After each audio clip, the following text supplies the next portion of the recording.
Hi, എല്ലാവർക്കും നമസ്കാരം. നമ്മുടെ പുതിയൊരു വീഡിയോയിലേക്ക് എല്ലാവർക്കും സ്വാഗതം. അപ്പോൾ നമ്മളിന്ന് എന്താ ഉണ്ടാക്കാൻ പോണെന്ന് പറഞ്ഞാൽ നുറുക്ക് ഗോതമ്പ് വെച്ച് അപ്പം ഉണ്ടാക്കാൻ പോവാണ്. നല്ല സൂപ്പർ അപ്പം. നിങ്ങൾക്ക് ഈ അപ്പം കണ്ടാൽ തന്നെ മനസ്സിലാവും, നല്ല സോഫ്റ്റാണ്, അതുപോലെ തന്നെ അടിപൊളിയാണ് കഴിക്കാനായിട്ട്. അപ്പോൾ ഇതെങ്ങനെയാണ് ഉണ്ടാക്കുന്നതെന്ന് നമുക്ക് നോക്കാം. അപ്പോൾ ആദ്യമായിട്ട് കാണുന്നവർ നമ്മുടെ ചാനലൊക്കെ ഒന്ന് സബ്സ്ക്രൈബ് ചെയ്ത് വീഡിയോസൊക്കെ ലൈക്ക് ചെയ്യാനും ഷെയർ ചെയ്യാനും കമൻറ്റ് ചെയ്യാനൊന്നും മറക്കരുത്. അപ്പോൾ നമുക്ക് നേരെ വീഡിയോയിലേക്ക് പോകാം. അപ്പോൾ ഞാനിത് ഇവിടെ ഒരു എലൈറ്റിൻ്റെ ഒരു നുറുക്ക് ഗോതമ്പിൻ്റെ പാക്കറ്റ് എടുത്തിട്ടുണ്ട്. ഇത് അംഗൻവാടിയിൽ നിന്നൊക്കെ ഈ പ്രഗ്നൻ്റ് ആയിട്ടിരിക്കുന്നവർക്ക് കിട്ടുന്നതാണ്. അപ്പോൾ നമുക്ക് ഇതെങ്ങനെയാണ് ഉണ്ടാക്കുന്നതെന്ന് നോക്കാം. ഞാൻ ഒരു പാത്രത്തിലേക്ക് ഒരു 3 ഗ്ലാസ് നുറുക്ക് ഗോതമ്പ് ഇട്ട് കൊടുത്തിട്ടുണ്ട്.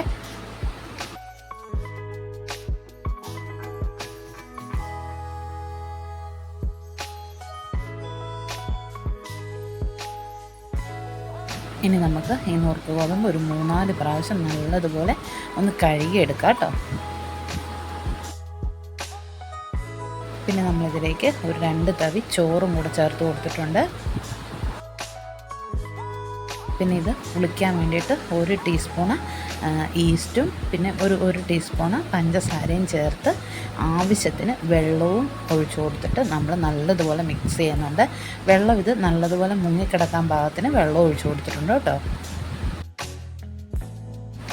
ഇനി നമുക്ക് ഇത് കുതിരാനായിട്ട് വെക്കാം. ഞാനിപ്പോൾ രാത്രിയാണ് ഇങ്ങനെ ആക്കി വെക്കുന്നത്, കുതിരാനായിട്ടിടുന്നത്. ഇനി നമുക്കിത് നാളെ രാവിലെ അരച്ച് അപ്പത്തിന് ബാറ്റർ റെഡിയാക്കാം കേട്ടോ. അപ്പോൾ നമ്മൾ രാത്രി സോക്ക് ചെയ്യാനിട്ടത് ഇപ്പോൾ തുറന്നു നോക്കിയിരിക്കുവാണ്. ഇനി നമുക്ക് ഇത് അരച്ചെടുക്കാം.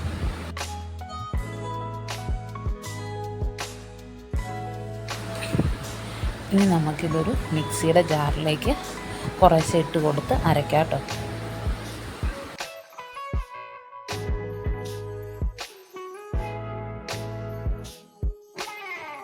ഇനി നമ്മളിതിലേക്ക് ആവശ്യത്തിന് വെള്ളം കൂടെ ഒഴിച്ച് ഈ ഒരു അളവിൽ വെള്ളം മതിയേ. ഇനി നമുക്ക് ഇതൊന്ന് അരച്ച് ഇതിലേക്ക് ഊറ്റി കൊടുക്കാം. ഇപ്പം നല്ലതുപോലെ അരഞ്ഞിട്ടുണ്ട്, ഒട്ടും കട്ടകളോ ഒന്നും തന്നെയില്ല, നല്ലതുപോലെ അരഞ്ഞിട്ടുണ്ട്. നമുക്ക് ബാക്കി മാവും കൂടെ അരച്ചെടുത്തുകൊണ്ട് വരാവേ. ഞാനിതിലേക്കൊരു കുറച്ച് ചെറു ജീരകവും കൂടെ ചേർത്ത് കൊടുത്തിട്ടുണ്ട്. എന്നിട്ട് നമുക്ക് നല്ലതുപോലെ അരച്ചെടുക്കാം. ജീരകം ചേർക്കണമെന്ന് നിർബന്ധമൊന്നുമില്ല, പിന്നെ ചെറിയൊരു ഫ്ലേവറിന് വേണ്ടിയിട്ടാണ് ഞാൻ ചേർത്ത് കൊടുത്തിരിക്കുന്നത്. അപ്പോൾ നമ്മുടെ ബാറ്റർ മുഴുവൻ റെഡി ആയിട്ടുണ്ട്.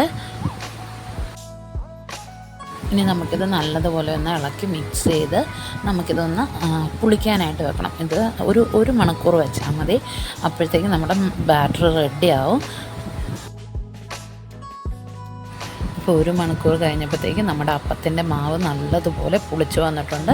ഇനി നമുക്കിതിലേക്ക് ഒരു 1.5 ടീസ്പൂണ് ഉപ്പും ഒരു ടീസ്പൂണ് പഞ്ചസാരയും ചേർത്ത് നല്ലതുപോലെ ഇളക്കി യോജിപ്പിക്കാം.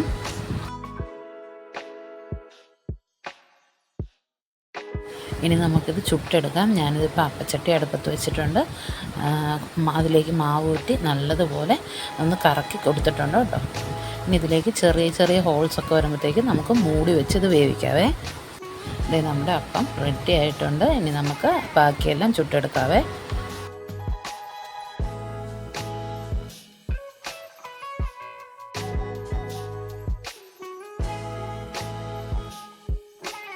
അപ്പം നമ്മുടെ നുറുക്ക് ഗോതമ്പിൻ്റെ അപ്പം ഇവിടെ റെഡി ആയിട്ടുണ്ട്. നല്ല സൂപ്പർ അപ്പമാണ്, നല്ല എരിവുള്ള കറിയുടെയൊക്കെ കൂടെ അടിപൊളിയാണ്. ഞാൻ ഉറപ്പ് തരുവാണ്, അത്രയും നല്ല ടേസ്റ്റാണ്. അപ്പം നിങ്ങളെല്ലാവരും ഇതൊരു പ്രാവശ്യമെങ്കിലും ട്രൈ ചെയ്ത് നോക്കിയിട്ട് എൻ്റെ ഫീഡ്ബാക്ക് ഒന്ന് അറിയിക്കണം കേട്ടോ. പിന്നെ ആദ്യമായിട്ട് കാണുന്നവർ നമ്മുടെ ചാനലൊന്ന് സബ്സ്ക്രൈബ് ചെയ്യാനും വീഡിയോസൊക്കെ ലൈക്ക് ചെയ്യാനും ഷെയർ ചെയ്യാനും കമൻറ്റ് ചെയ്യാനൊന്നും മറക്കരുത്. അപ്പം നമുക്ക് അടുത്ത വീഡിയോയിൽ കാണാവേ.